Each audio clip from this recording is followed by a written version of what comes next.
नमस्कार दोस्तों, स्वागत है आप सभी का संस्कार की ऑनलाइन क्लास में। मैं पवन स्वामी आपका हार्दिक स्वागत करता हूं। हम पढ़ रहे थे व्यक्तिगत विभिन्नता, और व्यक्तिगत विभिन्नता में हमने व्यक्तिगत विभिन्नता का सर्वप्रथम अध्ययन किसने किया, उनकी पुस्तक का नाम, व्यक्तिगत विभिन्नता के प्रकार, व्यक्तिगत विभिन्नता को प्रभावित करने वाले कारक और संभावित व्यक्तिगत विभिन्नता का संभावित वक्र, इन सब के बारे में हम बात कर चुके हैं। अब हम बात करते हैं व्यक्तिगत विभिन्नता को हमने दो भागों में डिवाइड किया। पिछला जो वीडियो था उस वीडियो में हमने व्यक्तिगत विभिन्नता को दो भागों में डिवाइड किया था, सामान्य बालक और विशिष्ट बालक। तो सामान्य बालक कौन सा है? वह बालक जिसकी बुद्धि लब्धि 90 से 110 है, वह सामान्य बालक है। तथा जो शारीरिक रूप से बिल्कुल पूरी तरह स्वस्थ है, शारीरिक रूप से भी सामान्य है, वह बालक कौन सा होगा? सामान्य बालक। देखिए, सामान्य बालक के मुख्य रूप से दो ही पहचान मानी जाती है, जिसकी बुद्धि लब्धि 90 से 110। दूसरी, जो शारीरिक रूप से पूरी तरह स्वस्थ, वो बालक कौन सा है? सामान्य बालक। इसके बारे में हमने बात की थी विशिष्ट बालक। विशिष्ट बालक कौन सा है? विशिष्ट बालक सामान्य बालक को छोड़कर सभी बालक विशिष्ट बालक की श्रेणी में आते हैं। ठीक है ना? सामान्य बालक और सामान्य बालक को छोड़कर जितने भी बच्चे होंगे वो सारे के सारे किसमें आएंगे? विशिष्ट बालक की श्रेणी में आएंगे। तथा दूसरी बात इसके अंदर हम कर सकते हैं कि विशिष्ट बालक वे होते हैं जो शारीरिक रूप से, मानसिक रूप से, संवेगात्मक रूप से, जो सामान्य बालकों से या तो बहुत आगे निकल जाते हैं या फिर बहुत पीछे रह जाते हैं। दोनों ही प्रकार के बालक कौन से होते हैं? विशिष्ट बालकों की श्रेणी में आते हैं। तो व्यक्तिगत विभिन्नता को हमने दो भागों में डिवाइड किया था, एक सामान्य बालक, एक तो था सामान्य बालक और दूसरा था विशिष्ट बालक।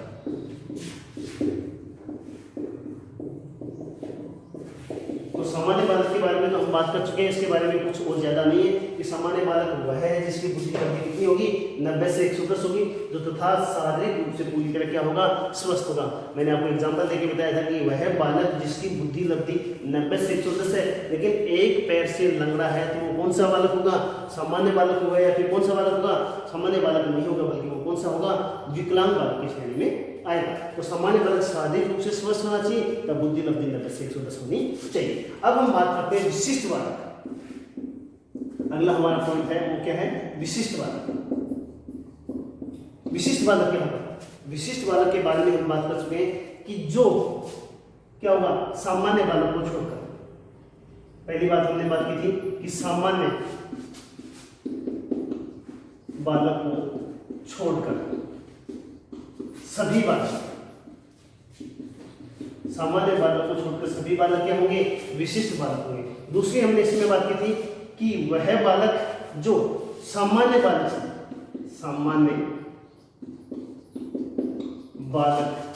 से या तो बहुत आगे निकल जाता है, सामान्य बालक से या तो बहुत आगे निकल जाता है या फिर बहुत पीछे रह जाता है, बहुत पीछे रह जाता है। सामान्य बालक से या तो बहुत आगे निकल जाता है या फिर बहुत पीछे रह जाता है। वो किस प्रकार से? शारीरिक रूप से, वो मानसिक रूप से, वो संवेगात्मक रूप से। ठीक है ना?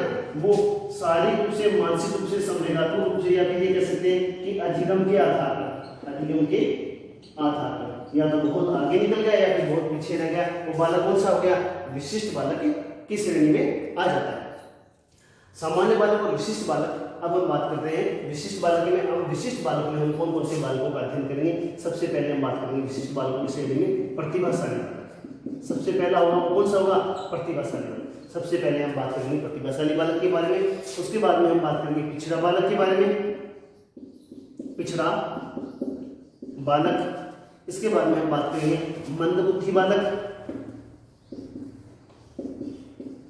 सबसे जो पहला जो बच्चा होगा कौन सा होगा? प्रतिभाशाली बालक होगा। दूसरा कौन सा होगा? पिछड़ा बालक होगा। तीसरा कौन सा होगा? मंदबुद्धि होगा। चौथा हम बात कर सकते हैं बाल अपराधी बालक।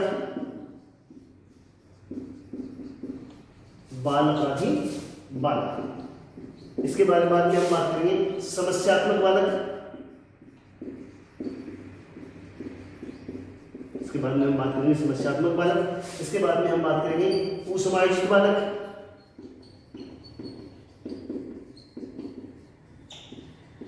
इसके बाद में हम बात करेंगे कुसमायोजित बालक। और इसके बाद में हम बात करेंगे विकलांग बालक।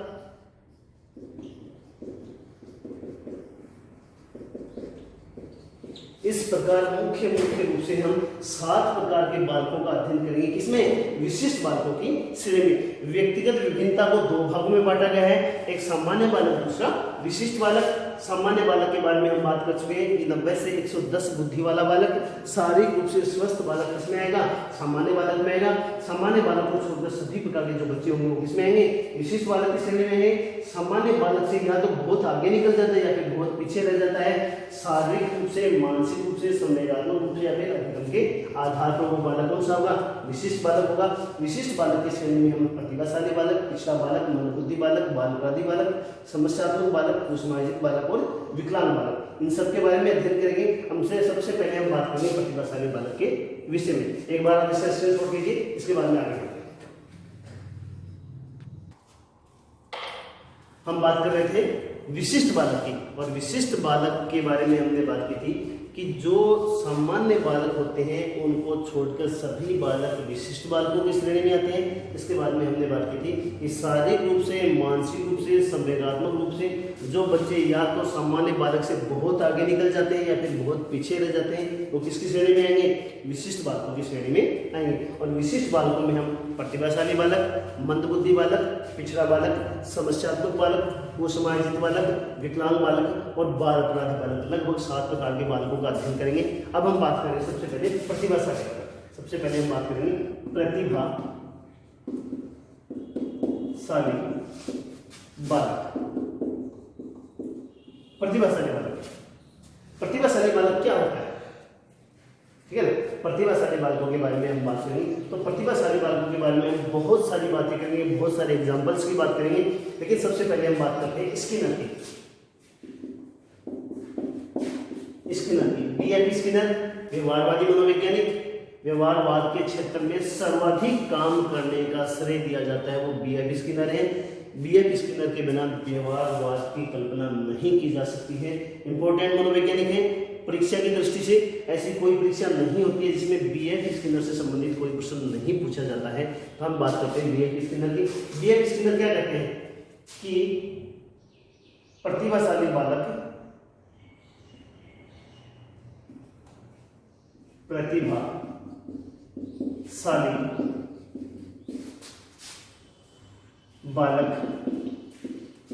वे 1% बालक होते हैं। प्रतिभाशाली बालक वे 1% बालक होते हैं जो सर्वाधिक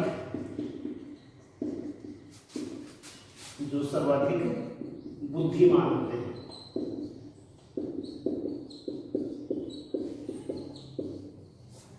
लेकिन यहां से 2% निकल कर आते हैं कि प्रतिभाशाली बालक कौन से होते हैं? कि प्रतिभाशाली बालक वे होते हैं जो सर्वाधिक बुद्धिमान होते हैं। वो बालक कौन से होते हैं? प्रतिभाशाली बालक होते हैं। दूसरा प्रश्न ये निकल कर आता है कि संसार में प्रतिभाशाली बालकों की संख्या कितनी है? तो 1%। हम इसके बारे में पहले भी बात कर चुके हैं कि संभावित वक्र के आधार पर प्रतिभाशाली बालकों की संख्या कितनी होती है? 2% होती है। लेकिन B.F. स्किनर केवल 1% ही मानते हैं, और परीक्षाओं की दृष्टि से एग्जाम की जो एजेंसीज हैं वो भी प्रतिभाशाली बालकों की संख्या 1% ही मानती है। किसके आधार पर? B.F. स्किनर के स्टेटमेंट के आधार पर। तो प्रतिभाशाली बालक वे 1% बालक होते हैं जो सर्वाधिक बुद्धिमान होते हैं। वो क्या कहलाते हैं? प्रतिभाशाली बालक कहलाते हैं। इसके बाद में एक दूसरे मनोवैज्ञानिक आते हैं, क्रो एंड क्रो का मानना है कि प्रतिभाशाली बालक कौन से होते हैं? क्रो एंड क्रो कहते हैं कि प्रतिभाशाली बालक 2 प्रकार के होते हैं। प्रतिभाशाली बालक 2 प्रकार के होते हैं। क्रो एंड क्रो कहते हैं। क्रो एंड क्रो की बहुत परिभाषाएं हैं मनोविज्ञान के अंदर, और बहुत परिभाषाएं मनोविज्ञान के अंदर क्रो एंड क्रो की परिभाषाएं पूछी जाती हैं। लेकिन आजकल का जो पैटर्न है उसके आधार पर परिभाषाएं कम पूछी जाती हैं। लेकिन फिर भी हमें ध्यान रखना है कि प्रतिभाशाली बालक 2 प्रकार के होते हैं। तो इन्होंने कहा है कि एक तो वो जिनकी बुद्धि लब्धि 130 या अधिक होती है, जिनकी बुद्धि लब्धि 130 या अधिक होती है। प्रतिभाशाली बालकों के बारे में कहते हैं कि दो प्रकार के होते हैं। एक प्रकार तो ये है कि जिनकी बुद्धि लब्धि 130 या 130 से अधिक होती है, वो क्या होते हैं? प्रतिभाशाली बालक होते हैं। दूसरा इन्होंने कहा है कि वे बालक जो साहित्य, संगीत, कला,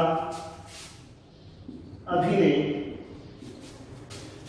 आदि किसी भी क्षेत्र में विशिष्ट योग्यता रखते हैं। दूसरी विशेषता इन्होंने बताई कि वे बालक जिनकी बुद्धि लब्धि 130 या 130 से अधिक होती है, वो कौन से होते हैं? प्रतिभाशाली होते हैं। देखिए, बुद्धि लब्धि की जो सारणी है, टर्मन वाली जो बुद्धि लब्धि की जो सारणी है, उसके आधार पर जब हम देखते हैं तो प्रतिभाशाली बालकों की बुद्धि लब्धि जो होती है वो 140 के आसपास होती है। 140 से अधिक होती है। 139, 40 इतनी जो बुद्धि लब्धि होती है वो प्रतिभाशाली। लेकिन पर्सनली क्रोएन क्रो के बारे में पूछा जाता है तो क्रोएन क्रो का मानना है कि प्रतिभाशाली बालकों की जो बुद्धि लब्धि होती है वो कितनी होती है? 130 या 130 से अधिक होती है। टर्मन के अनुसार बुद्धि लब्धि 140 मानी जाती है, किसकी? प्रतिभाशाली बालक की। और परीक्षा में जो आधार माना जाता है वो टर्मन का माना जाता है, टर्मन की सारणी को ही माना जाता है। तो कभी भी अगर परीक्षा के अंदर पूछा जाता है प्रतिभाशाली बालकों की बुद्धि लब्धि कितनी होती है, तो लगभग 140 के आसपास में होती है।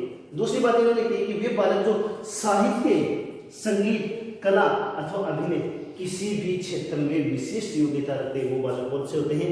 प्रतिभाशाली बालक होते हैं। देखिए, एक बच्चा है जो बुद्धि के आधार पर तो कैसा है? बिल्कुल सामान्य है। एक बच्चा ऐसा है कि जिसकी बुद्धि लब्धि तो क्या है? 110 है, या फिर ये मान सकते हैं कि 100 है, लेकिन वो खेल के अंदर बहुत बड़ी योग्यता रखता है, बहुत उच्च योग्यता रखता है, उच्च प्रतिभा रखता है, तो इसका मतलब वो बालक किसकी श्रेणी में आएगा? प्रतिभाशाली बालकों की श्रेणी में आएगा। एक बच्चा है जो शिक्षा की दृष्टि से पिछड़ जाता है, लेकिन संगीत में बहुत बड़ी योग्यता रखता है, बहुत उच्च योग्यता रखता है, तो वो किसकी श्रेणी में आ जाता है?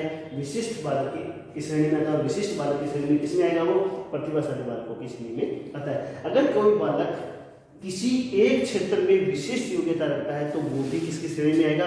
प्रतिभाशाली बालकों की श्रेणी में ही आता है।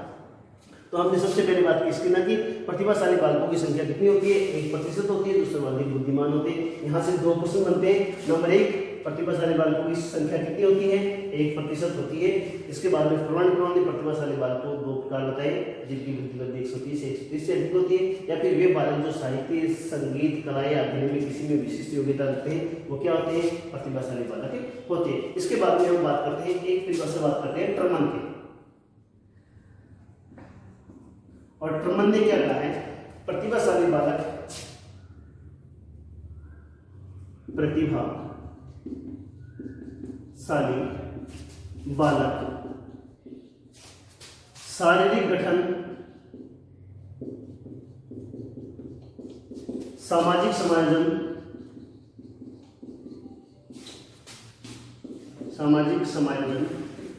प्रतिभाशाली बालक शारीरिक गठन, सामाजिक समायोजन और व्यक्तित्व के लक्षण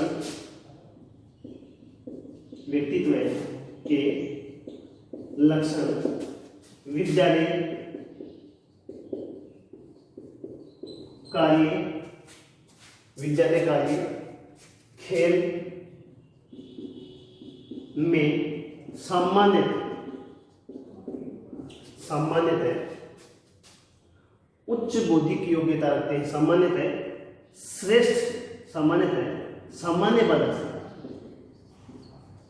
बालक से श्रेष्ठ होते हैं। वे प्रतिभाशाली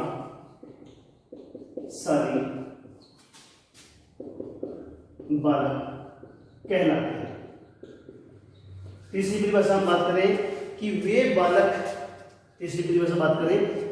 या प्रतिभाशाली बालक शारीरिक गठन में शारीरिक गठन करने का मतलब शारीरिक रूप से पूरी तरह स्वस्थ होते हैं।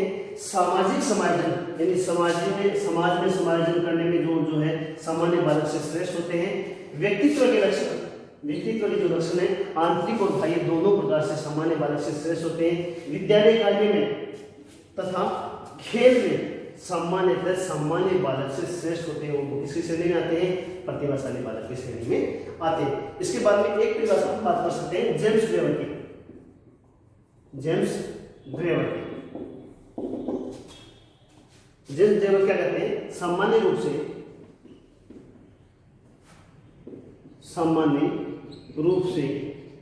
जो बालक किसी भी क्षेत्र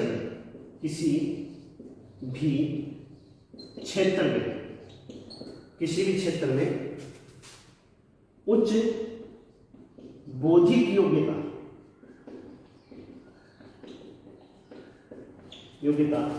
रखते हैं वे प्रतिभाशाली बालक होते हैं।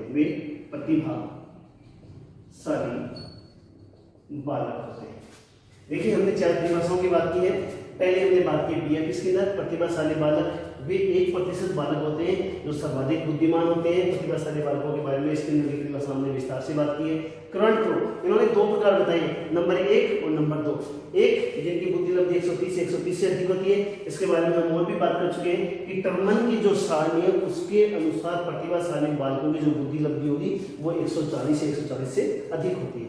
इसके बाद में वे बालक जो साहित्य, संगीत, कला, अभिनय किसी भी क्षेत्र में विशिष्ट योग्यता रखते हैं वे भी किसकी श्रेणी में आते हैं? प्रतिभाशाली बालकों की श्रेणी में आते हैं। इसके बाद में टर्मन की हमने बात की है। टर्मन कहते हैं कि प्रतिभाशाली बालक जो होते हैं वो शारीरिक गठन में, सामाजिक समायोजन में, व्यक्तित्व के लक्षण में, विद्यालय कार्यों में, खेल में सामान्य बालक से श्रेष्ठ होते हैं, वो प्रतिभाशाली बालक होते हैं। इसके बाद में जेम्स ब्रेवर सामान्य रूप से जो बालक किसी भी क्षेत्र में उच्च बौद्धिक योग्यता है, किसी भी क्षेत्र का मतलब चाहे वो खेल हो, संगीत हो, साहित्य हो, कला हो, अभिनय हो, किसी भी क्षेत्र में अगर कोई विशिष्ट योग्यता रखते हैं तो वो किसकी श्रेणी में आते हैं? प्रतिभाशाली बालकों की श्रेणी में आते हैं। एक बार आप स्क्रीनशॉट लीजिए, इसके बाद में आगे बढ़ें।